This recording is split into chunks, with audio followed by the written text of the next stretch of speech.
Jesus Christ, really? Don't forget to become a member of UnrealEntGaming's Patreon for exclusive manga content and early access. Isn't that right, Seth? I already joined his Patreon today. Tons of great stuff on there, actually. But did you really have to blow up the city? Yes. Blew up the domino. You blew up the dominoes and you're laughing. Do you realize the f***ing crisis here? And you will be next. Unless you subscribe, like the video, and turn on notifications right now. Or else what? You'll aggressively scream another man's name for several hours? Kakarot! Kakarot!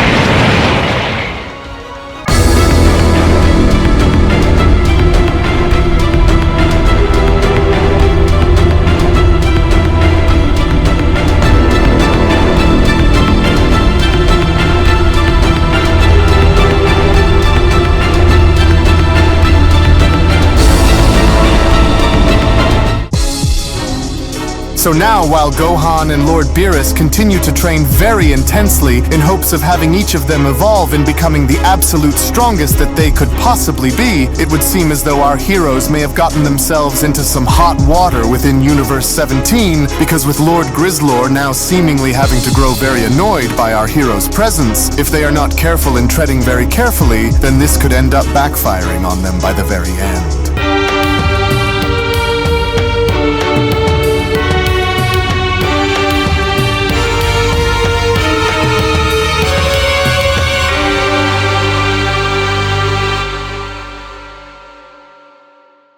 As our story now continues following the initial events of both Beast Gohan and Beerus being shown having to undergo Angel of Vatko's training camp and having to be shown having to try and climb a giant wall with chains wrapped around their waists, as with their training now seemingly having to become more and more intense the more obstacles they end up completing, was when Whis then went on to quickly chime in. Well, dear me, just look at those two go up there. Well, I have to give credit where credit is due here, because I haven't seen Lord Beerus train this intensely along with seeing a mortal such as Gohan keep up with him in an extremely long time, maybe ever if anything. But even now, while they continue to undergo these obstacles, Whis continues, I do happen to wonder on which one of them will be the first to awaken their dormant powers, because while carrying this kind of serious weight around their waists isn't easy, especially while attempting to climb over their 50th and final wall, as all I could ever really hope for is that neither of them give up along the way, to which as Beerus and Gohan were finally now shown scaling the wall was when Gohan then went on to chime in. And there we finally go. Almost there. Just one more pull and there we finally made it to the top. As Beerus responds, oh no you don't. You aren't climbing over the edge here before me, mortal, and so there. I never would have thought that training under another angel like this with a mortal as anyone's training partner would ever be this difficult. With Gohan responding, yeah, well, I don't really feel so good after that last drill, but at least we could have a moment to go and catch our breath. But then, it was only now suddenly from out of nowhere as Angel of Vatko went on to swoop his way up and having to address Gohan and Beerus was when Vatko then went on to quickly respond, and just who said that the two of you could go and take a moment to catch your breath here, because I certainly didn't. And while you both still have 2 more hours remaining here with me, your training isn't over. Not by a long shot, it's not, and so now get your sorry carcasses back up because we're not done, and so you will be following me. For it was like I went and told you both before we started. Angel of Vatko went on to levitate both Beerus and Gohan up above him, and that was anything less than your best, then you can both go and see your way off my training base. And so now you better start thinking with your heads and act fast, or else you'll fry yourselves beneath the lava's surface. With Beerus responding, I'll just hurry and use the ground beneath you to pull yourself through, or else we'll be thrown into the fire, Saiyan! To which that was exactly what Gohan and Beerus ended up doing, because with the two now shown having to maintain balance in landing on a small island surrounding lava was when Gohan then went on to respond, oh, there we go! Oh, and that was an extremely close call as well, but what exactly does he want us to going, "Whoa, what in the world?" Gohan utters, but how is he already here just waiting for us like this?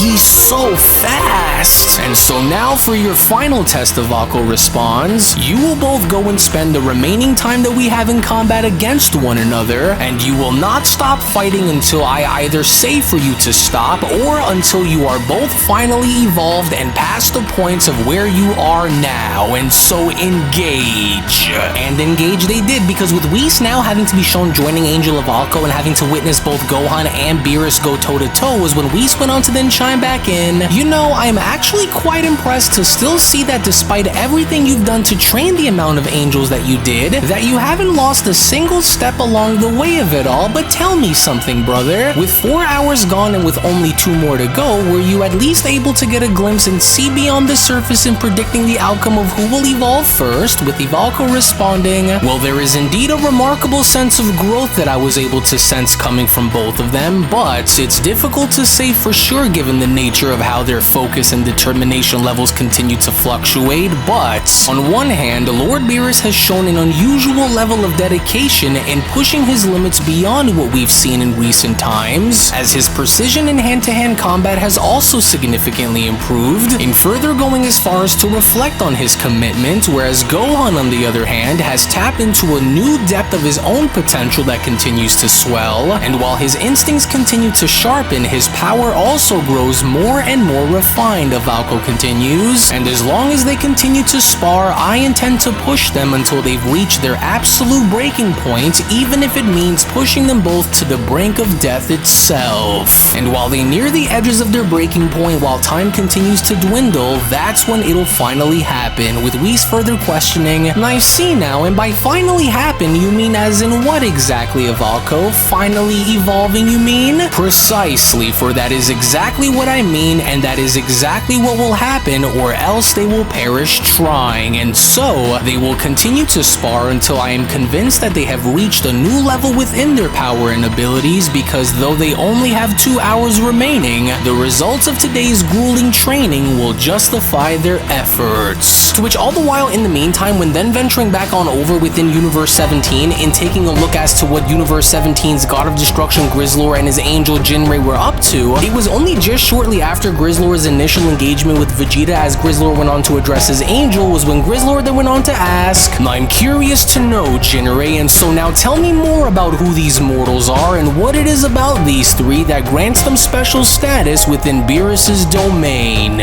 For these aren't the same mortal warriors which you had told me about prior who had bested Lord Reno and Lord Cobras now, is it? Or are these 3 rather new to us, gods of destruction?" As Angel Jinrei went on to then respond, "Well, certainly, my lord, but yes, these 2 are indeed the Saiyan warriors who were said to have briefly bested both Lord Cobras and Lord Reno in battle. However, who they are by their nature goes a little deeper than what you may end up seeing on the surface, my lord, for you see, those 2 over there who go by Goku and Vegeta have been trained by my brother Whis and Lord Beerus, in thus making them direct students of their Universe 7's God of Destruction and Angel Attendant," Jinrei continues. And to further add on to this ever so interesting layer of information about those 2, they are also among the very few living mortals who have managed to harness and wield the powers of both a destroyer and an angel. And as Goku over there, who goes by Kakarot wearing the orange outfit, who was mentored by my brother Whis, has ultimately gone as far as to develop incredible instinctual combat skills, reflecting the traits of an angel, while Vegeta, the one whom just tried to attack you, who was trained by Lord Beerus, rather follows a different path and embodies the raw power and destructive capabilities that are similar to that of a god of destruction. And as their unique skills and traits shaped by their respective masters, Jinrei continues, set them apart from any other mortals within Lord Beerus's domain, and although their unique blend of skills and traits cultivated by their divine mentors grants them a special status in Beerus's realm, they each appear to however struggle with their own internal demons while pushing to strive and become the very best that they could possibly be, which interestingly also allows for them to each be stronger than a few of the other gods of destruction that we know of, but by no means of course does this mean that they each have the strength to be stronger than every god of destruction either. And so while they both can certainly be pushed to the edge of their limits and beyond, Jinrei continues, they are still both very far away from being perfect warriors, and so this is why they are minor exceptions exceptions to Beerus' rule, but the third and bigger one out of the group, however, who goes by Broly, Jinrei adds, is a Saiyan of unprecedented raw power from Universe 7, but unlike Goku and Vegeta, he has not trained under the guidance of my brother Whis or Lord Beerus, for his discovery was rather recent, with his potential, of course, being vastly large but extremely unstable, Jinrei continues. And while Broly does not exhibit the godly powers that Goku and Vegeta have achieved, his inner rage and immense power make him far more incredibly dangerous than the other two in combat, and as he also appears to have harnessed the primal strength of his great ape lineage as well, Jinrei continues, which significantly, of course, goes on to boost his combat capabilities in making him a far more formidable opponent, but by no means stronger than a destroyer while ignited in battle, as Grizzlor went on to turn his back by responding, "What a waste of space, for one of them being untrained while the other two struggle to maintain consistency. These mortals aren't even worth my time, even if they are Beerus' little lackeys, as they'll go and do nothing after taking their meals away, and so I have other matters to attend to before I am to take my rest and hibernate for the time being. And so do make sure to see these little bugs away and out of my universe so that I may go back to my business, Jinrei." Vegeta, listen, Goku then went on to quickly calmly intervene. "This may not be the right place or the right time for us to be engaging against another god of destruction like this, but unless you really want to go and do this, then I'm not going to have you go and do it alone out there, so just please try him." But then, it was only just before Goku even had the opportunity to go as far as to finish his sentence where Vegeta had gone as far as to cut in by responding, "Whether you feel the need to go and jump in or not is none of my concern, Kakarot. But one thing that I will not go and do is I will not have this overgrown animal talk down to us as if all of our efforts throughout the years were all for nothing." To which seconds later, within that very moment, as Vegeta was then shown transforming back into Ultra Ego before dashing towards Grizzlor, was when Angel Jinrei then went on to chime back in, "Oh, look there, you see, Lord Grizzlor? I told you that this one here was able to wield the power of a destroyer, and now you could at least see that for yourself and measure this mortal's power in seeing where he stands compared to you," as Goku then went on to quickly shout, "Oh wait, Vegeta, we don't know what it is that we're going up against here, and so you have to,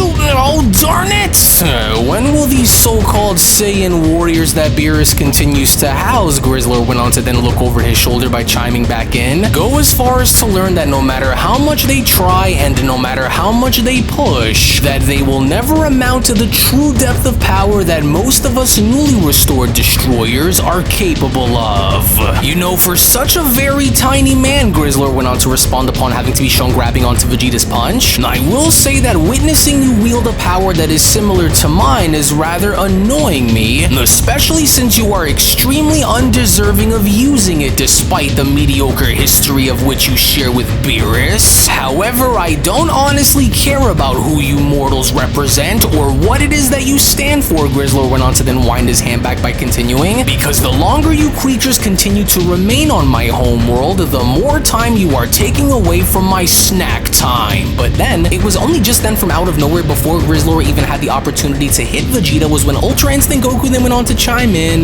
"No, this isn't the way, and I hope that you understand that we never meant any harm after coming here, but you're forcing our hand here in battle, Grizzlor. And so I'm sorry, but I can't just stand idly by on the sidelines and watch you hurt my friends like this," Goku says, "as it doesn't have to be this way, and while we never meant to come here and start trouble," Goku adds, "but you were the one who started all of this, and because of your history with our god of destruction, we aren't going to stand by and have you treat us like this," with Grizzlor responding, "You, student of Universe 7's angel attendant Whis. Well, although your speed in blindsiding me is commendable for a puny mortal warrior such as yourself, you are all still very much way in over your heads here, and you know it, for I am the one who decides on what takes place within this universe, Saiyan." But then, it was only just upon with Vegeta shown having to swipe away Grizzlor's arm upon also seeing Broly make his way towards Grizzlor was when Vegeta then went on to quickly respond, "You know, honestly, you newly revived gods of destruction are really starting to get on my last nerve. And while you are not the first to doubt our abilities despite us being mortal warriors, whereas you are all gods by title, if any of you destroyers are going to try and pick a fight with any of us on behalf of taking your anger out on us for the grudges that you you have with Lord Beerus, then you've got another thing coming, Vegeta went on to then kick Grizzlor away. And so now tell me, are we still Lord Beerus's lackeys now? Go and steal our meals and disrespect us, will you? Well, that won't fly, Destroyer, as Goku then went on to chime in. Easy now, Vegeta. Look, we tried telling you that we didn't want to go and do this, but you went and forced our hand in this anyway, and so now why don't we just go and put all of this behind us and simply just talk for a second, with Grizzlor having to then respond, as if you truly believe that you could possibly talk your way out of this one is utterly ridiculous, Saiyans. Don't, Jinrei, for there will be no need since we have now crossed the point of no return, and so now stand down, you mortal creatures. In all my time as ruler of the 17th universe, Grizzlor went on to then wipe his mouth by responding, never had there ever been a day where I would live to see mortals draw blood against me in battle like this, but now that I had to see it for myself in order for me to believe it, this now changes everything. And since I originally had intended to go into hibernation before I found myself having to pay that bastard Beerus a little visit within Universe 7, and since I originally had intended to go into hibernation before I found myself having to pay that bastard Beerus a little visit within Universe 7, it would only now seem as though there have been a change of plans, because if these scrawny mortal creatures thought that they didn't have my attention before, well, now they have it, as Vegeta went on to then respond, what? What is this? Is this the first time that this god of destruction has ever went and seen his own blood before, or what?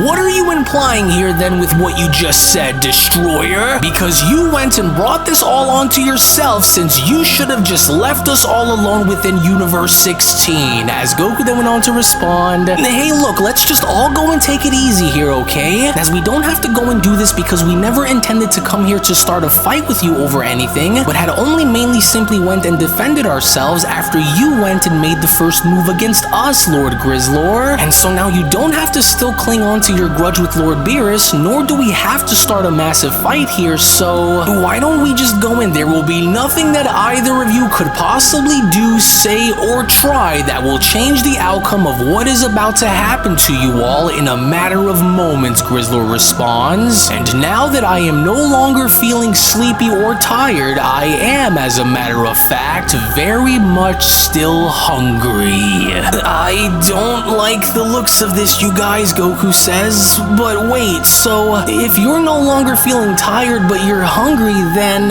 why don't we all just go and take a moment to cool down and just get something to eat together then, huh? Oh, you idiot, I don't think that's what he meant, Kakarot. And so if that's how you feel about this within the moment, then what are you possibly going to do about any of it, Destroyer? Well, that's quite easy, at least for me it will be, Grizzlor went on to then get on all fours by responding, because you are all a few seconds away from finding out on exactly what it is that I meant. Vegeta, try and search his feelings, because it doesn't look as though he's bluffing here, because I think he's dead set on following through, with Vegeta responding, I know, I can sense it too, but regardless of the matter, we are hereby left with no other choice than to engage, and so we aren't going to see our way out of this until this is done, as Grizzlor then went on to respond, yes, and while I wasn't expecting to find myself locked in any sort of battle against anyone until I have completed my hibernation cycle, since the three of you are already here, and since you all coincidentally also happen to come from a universe which its god of destruction I utterly cannot stand the sight of and have history with, you have all now given me a good enough reason on why I should go and take action against all of you, as well as also ensuring that I have plenty of food to keep my belly full before I go and take my long-awaited rest. Yes, and while the three of you should have taken the chance to leave my domain without the need to push back against it, I am going to make sure that I have plenty of extra food that's here waiting for me by the time I finally wake back up from my long-awaited slumber, as it was only right then and there now during that moment where the Beyond Dragon Ball Super story of the Resurrected Fallen Gods of Destruction, the Universe 17 Saga Manga Chapter number 2 special then recording comes to a close. Well, actually, I'll go ahead and take it from here, as I do want to go as far as to address something very important with our dear viewers at the moment. As before I go and give you the following information, if you aren't already a member of Unreal's Patreon community, then you are truly missing out on so much without you even knowing, because not only is the next episode already on the page, but if you want to support all of the manga content that you see and gain access to tons of exclusives along the way that range from a variety of different things, then we do encourage for you all to become members of our Patreon community today, for we will link everything down within the description box below and pinned comment section as well. Now, aside from watching Lord Beerus and Gohan continue to train as they currently are and making sure that they both give it all that they have in order to evolve, it would only seem as though that our heroes may have bitten off a bit more than they can chew in Universe 17, because with Lord Grizzlor making his intentions very clear by also ensuring that he is going to tear our heroes apart for getting in the way of his pre-hibernation preparations, one can only imagine on what this vicious destroyer is going to have lined up for our heroes coming up, and so you do not want to miss out on what is about to happen coming up next. So we hope that you all enjoyed today's video, as before you leave, do make sure to give this video a thumbs up by smashing that like button on your way out, as well as subscribing to UnrealEntGaming's channel in case you are new around here. We thank you all for watching and hope you all have a wonderful day, everyone, as we'll see you all in the next one. Hello! Did you know that you can stay up to date with the latest Dragon Ball content by simply subscribing to UnrealEntGaming? Also, don't forget to follow on these social media platforms, you sexy son of a bitch. Roshi! Silent Cell, me and the fans are having a moment. That's right. I know what you want. Extra long, thick